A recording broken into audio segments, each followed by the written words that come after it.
Alibaba is a key position in our portfolio still today with some of the overhang more from a regulatory perspective. If we had to choose 3, 4 or 5 companies and they were the only companies we could hold, Alibaba would be one of them. So this is effectively the Amazon, as we all know, of China. They've got one of the largest addressable markets. They're in a position now to grow into new verticals. They're growing their business around 30-40% per annum. And we think about the valuation of this business, it's trading in a couple of years' time around 20 times earnings.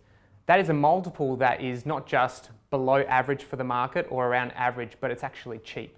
So when we think about risks that we're seeing, whether it be the Ant IPO being pulled or just regulatory pressure on them being a monopoly, this is not new news. We've had this in US mega-cap tech for the past 5 years or more.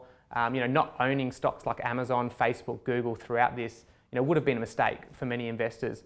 So we want to price that in to our thesis in a company. We want to make sure that we're being compensated for that risk as well. Around the current valuation, Alibaba to us looks cheap. We think it's pricing it in. It's also one of the most special companies in terms of their capabilities in artificial intelligence. So when we think about this and the growth that can come there, when we think about the fact that they've even got this cloud business, Ali Cloud, that's something that hasn't even reached profitability or scale yet.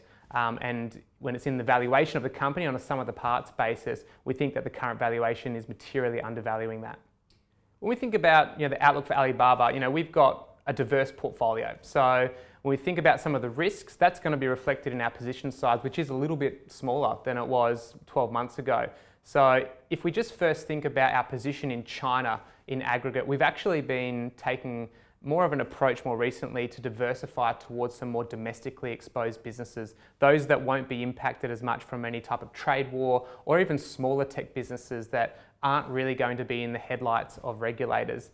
But for Alibaba, more specifically, this is just something that has in our history, it's been there before around a 3-year cycle, and we're in that part of the cycle now where the market is really waiting to hear, are there going to be any tough measures here? Are they going to get a one-time fine? When we get past that, these are the types of sentiment overhangs that stocks have, throughout their life cycle, and we're in that period right now for Alibaba.